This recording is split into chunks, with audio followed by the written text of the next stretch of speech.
It's now officially spooky season, and to celebrate, Netflix have finally dropped the perfectly splendid Haunting of Bly Manor. Bly Manor offers up another series chock full of ghosts, creepy dolls, slightly wonky British accents, and things that go bump in the night. And yet, nothing is more terrifying to me than the idea of having shepherd's pie with chips. I'm Chris Morris. And I'm Adam Mason, and we're going to break down all of the ghoulish goings on across the Haunting of Bly Manor's main narrative and crucially explain that intriguing ending. Oh, and there are absolutely tons of spoilers ahead, so if you haven't checked out the season already, make sure to do that first. Right, let's get into it.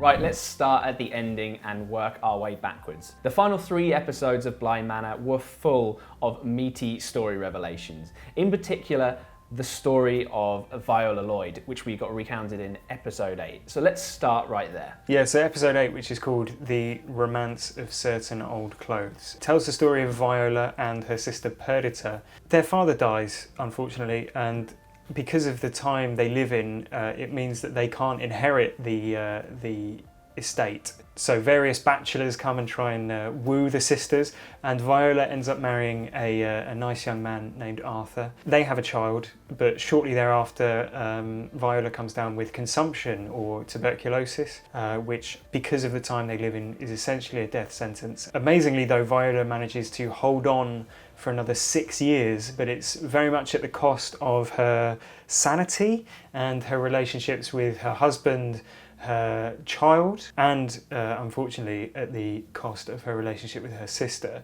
to whom she becomes quite abusive and quite resentful. But the one thing that she kind of keeps hold of is her old clothes, her glamorous silks and her jewellery, which she puts away and locks in a chest and makes Arthur promise that no one will open the chest other than their daughter when she becomes of age. Shortly later, Perdita, who by this point she's had enough of this relationship with her sister being abusive the whole time, and she just straight up murders Viola. She sort of suffocates her to death, and we assume she gets away with the murder because Viola was so very sick.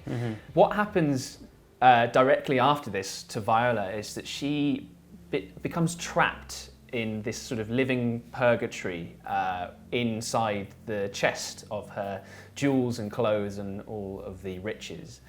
We sort of see her sort of sleep and wake and walk through this sort of living nightmare where she is basically trapped, the door's locked, the windows are sort of blocked, and she has all her possessions. She figures it out quite quickly that she's actually in her own chest of all her riches. And the one thing that sort of brings her through this is the thought that she will see her daughter again when she comes of age and inherits all the riches.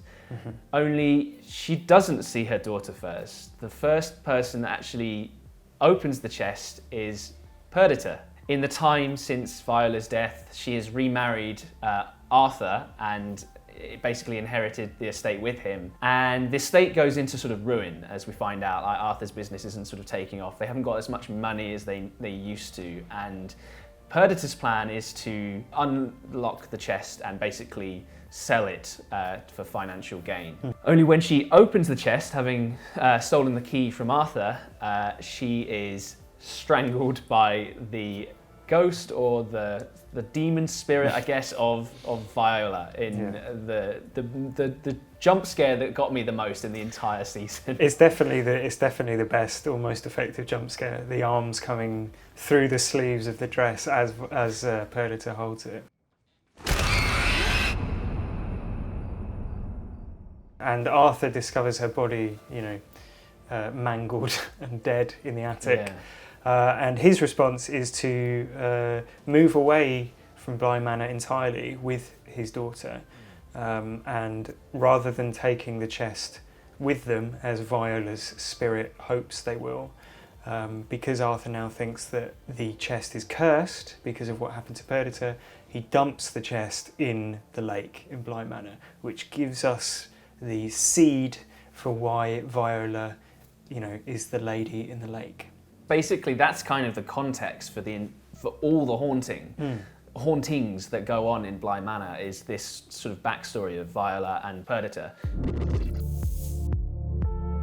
As soon as the chest goes into the lake, that kind of is when the curse begins, really. There's a lot to dig into and get your head around with the curse, because there's many sort of different facets to it. The key parts of it, though, are one, Viola, she is still in that sort of cycle of sleeping, waking, walking, and she does this every night, basically, where she will wake in her watery grave and walk to up into the manor itself to, I think, the master bedroom where her daughter used to sleep, with the idea that she will become reunited with her daughter. So it's kind of a sad, tragic twist to that sort of curse, I guess. If someone strays onto that path, they get murdered too. They get strangled and in quite gruesome fashion, and they get dragged back to the lake, we assume. We see it with the plague doctor and a vicar, and crucially we see it with Peter Quint as well.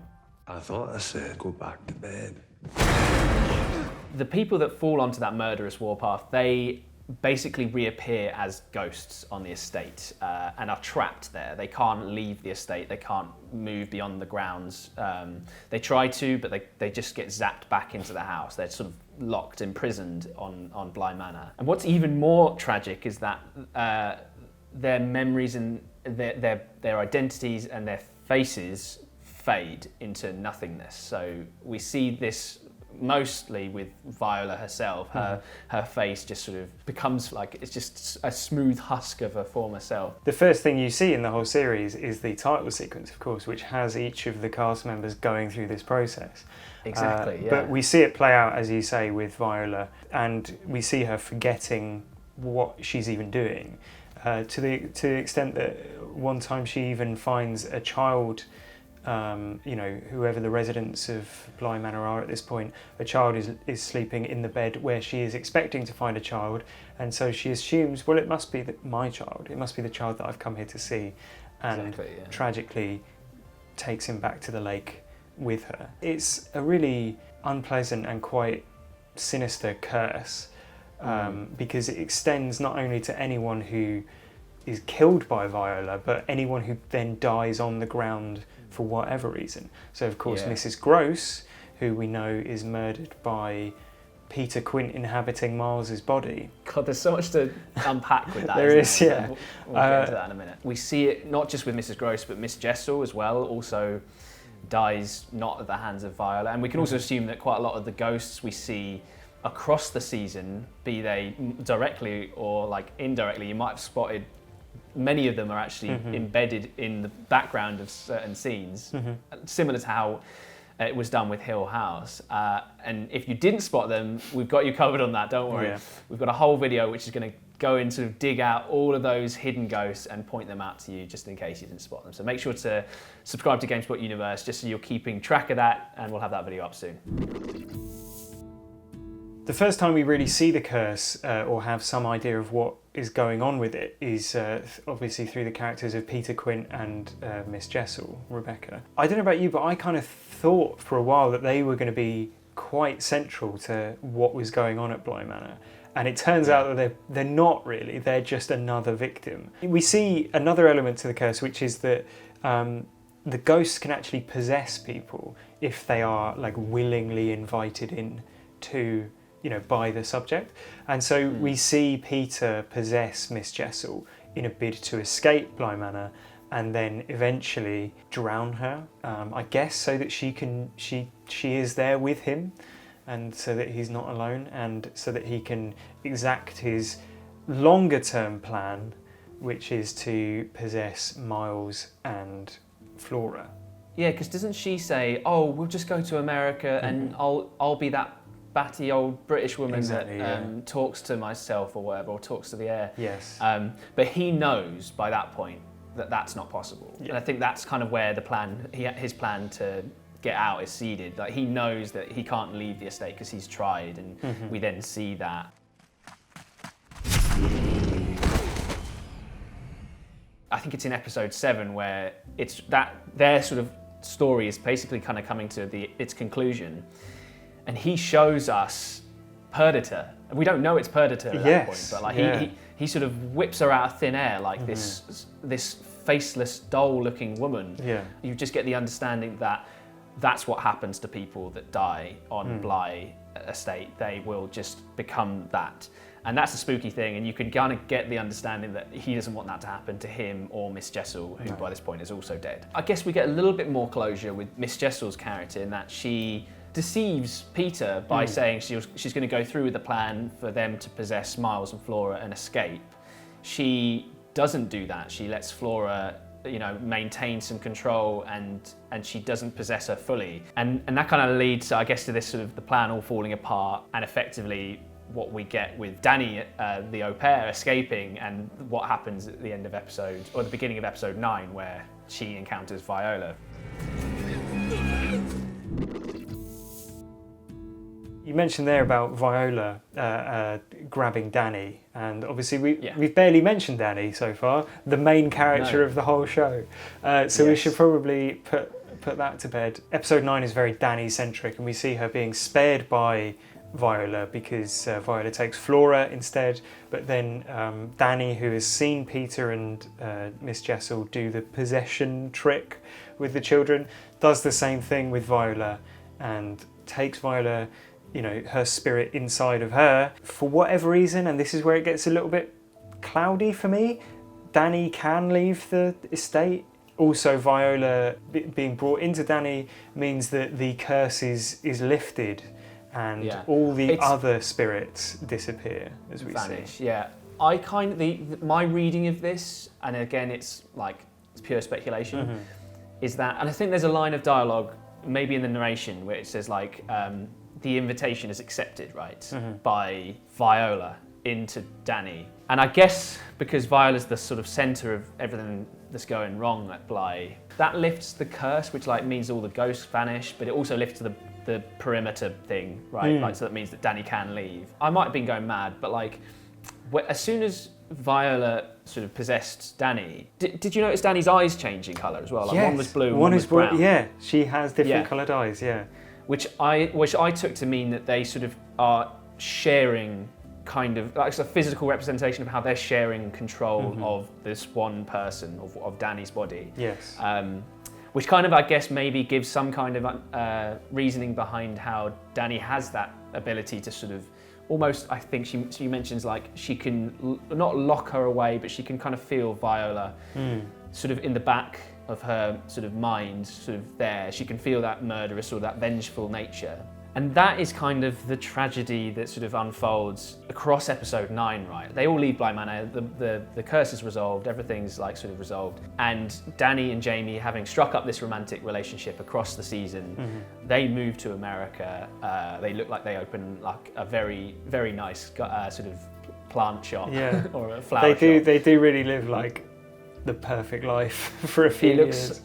Yeah, it looks idyllic, doesn't it? Yeah. And so, as you said, they sort of live out this sort of perfect life for many years. I can't remember if they say quite how many years, but over that time, Dani seems to sort of lose some sort of control over Viola.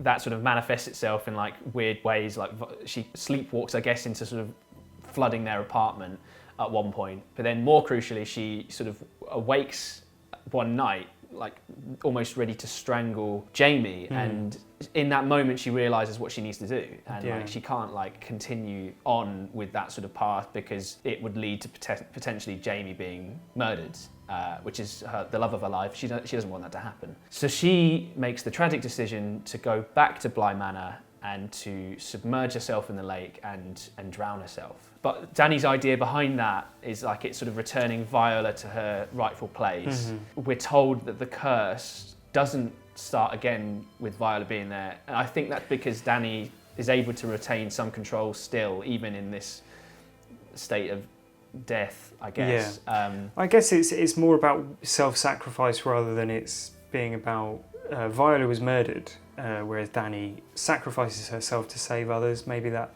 in whatever kind of slightly woolly ghost logic that's at play in Bly Manor, maybe that means that the curse is broken, or it won't continue at least. The implication is fairly clear at the end of the episode that Viola will no longer trouble anyone, and she's kind of imprisoned within Dani, and Dani for some reason knows she won't ever take the step to do the same thing that Viola did, and she is at peace rather than Viola being a kind of very restless spirit.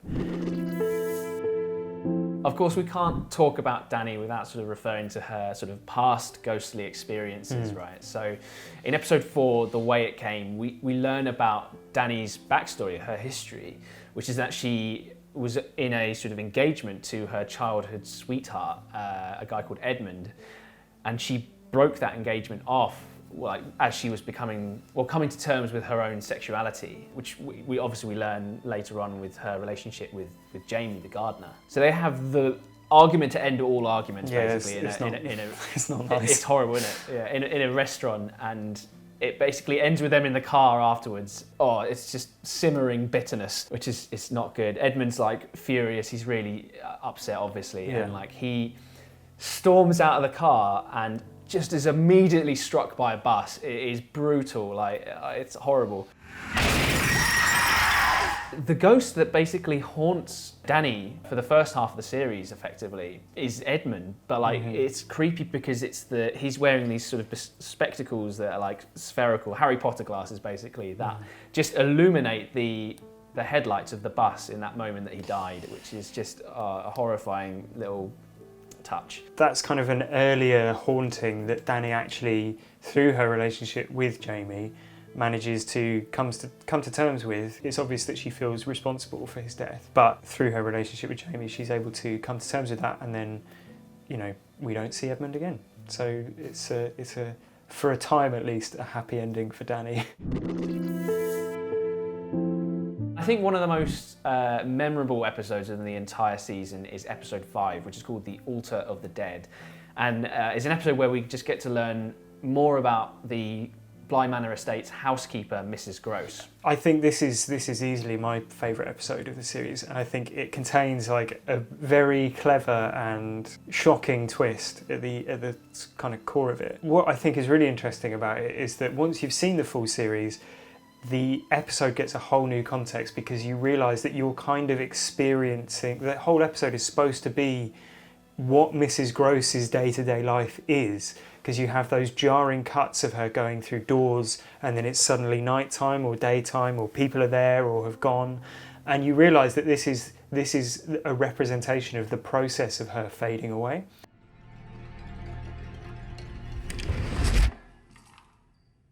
And of course she's fading away because, as we see at the end of the episode, Peter Quint, while possessing Miles, pushes her into Bly Manor's well, where she falls to her death. Amazingly, I think, the episode ends with the first scene that you see of Mrs. Gross. And if you go back to the first episode, you'll realise that it is that same scene exactly.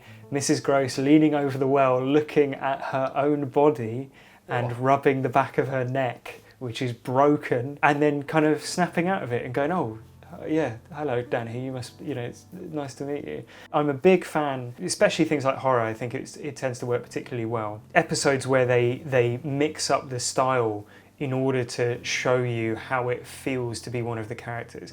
Especially the repeated scenes that we see of her with Owen, the cook, who I think is the best character, and it's a travesty that we haven't even mentioned him yet. But the reason we haven't mentioned him is that he has a good ending. He's happy, he's fine, he's got a restaurant, everything's good. But those scenes of them interacting in the kitchen, and it becoming clearer and clearer that this is a memory, the Owen that she's talking to is just a manifestation of her own tortured thoughts, and that her existence is basically that she'll be doomed to repeat these things again and again, with the details becoming less and less clear. So I'm sorry, it's going to sound strange, but haven't we already done this? The new context you can watch the first 4 episodes of the season in, with that knowledge that Mrs. Gross is a ghost the entire time. And you kind of touched upon it, like with the idea that with you mentioning like the fact that she's scratching her neck, that she sees cracks in the walls everywhere, right? And these are all little clues that are seeded sort of to maybe give you some idea behind what her deal is. In those first 4 episodes, she is quite an aloof character, right? Yeah. She's not always fully there. And she comes across as incredibly absent-minded, and Exactly, every yeah. time, it's almost every time someone says, "Oh, Hannah, you okay?" and she'll kind of go, "Oh, yeah, sorry, I was miles away." Goodness, I was miles away. We never see her eat or drink. Yeah. And so, there's all this very mysterious sort of, details about her character, which obviously gets, you get the confirmation of that, in episode 5. I've not gone back to watch those first 4 episodes again, but I think it will give them another perspective, or, it will give a good reason to go back and rewatch them. One of the things that I think is really interesting, and you can see it in Hill House as well as Bly Manor, is what the ghosts actually represent in a kind of thematic sense. And in Hill House, it's quite clear by the end of the series that they are manifestations of the characters' kind of grief and depression and unresolved trauma, which are all fairly standard gothic horror or ghost story beats. But what I think is really interesting about Bly Manor is that I think there's an added depth to it, which is to do with the loss of identity and the loss of memory, and how that can happen through things like terminal illness, things like dementia or Alzheimer's disease. We learn at one point that Owen is caring for his mother, who is suffering from Alzheimer's disease, and the symptoms and the characteristics of her condition that he gives us are identical to the ones that the ghosts suffer in a kind of psychological sense. But he mentions that she doesn't know where she is. She thinks that he is someone else. She thinks she's back in the 60s. She's lost in her memories, losing her identity. One thing that is a characteristic, it's becoming a characteristic of these haunting anthologies, is that although it's a horror series, they bring intense levels of sadness and tragedy along with them. It's often the case with horror fiction that there is a reveal, and it's, mysterious things are going on in the house, and what could it be? Oh, it's ghosts, or oh, it's aliens, or a serial killer, or a boy living in the walls, whatever it is. And often with those things, there's a get out for a lot of people watching it, which is that I can stop being scared because I'm not scared of ghosts, I'm not scared of aliens, so why would I be that bothered about this? Both The Haunting of Bly Manor and The Haunting of Hill House have this very, I think, effective trait, which is that the main message of it tends to be that the scariest things are much more mundane than ghosts or ghouls or things that go bump in the night.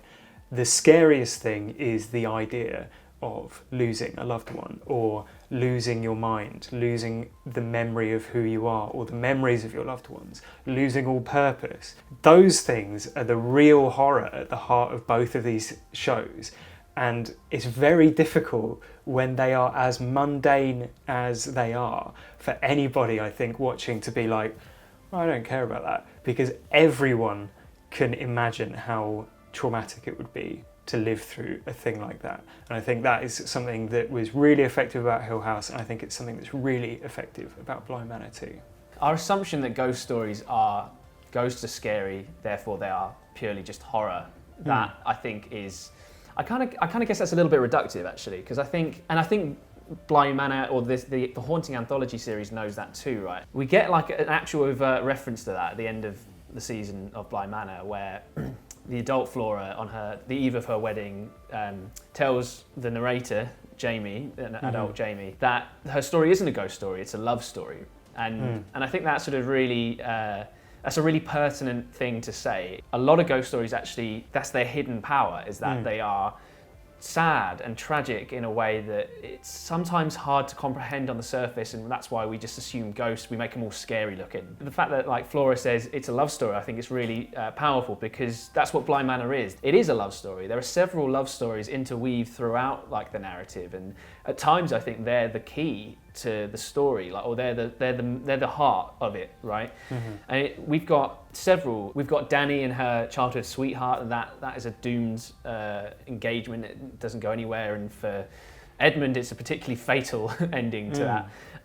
We have Dani in her relationship with the gardener Jamie, and that feels like the real heart of the story for me. Yes. That burgeoning romance. We've got Viola and her love for her husband and her family, and we've got Owen and his sort of love for Mrs. Gross that is kind of very much unspoken for a lot of the episode, for a lot of the season.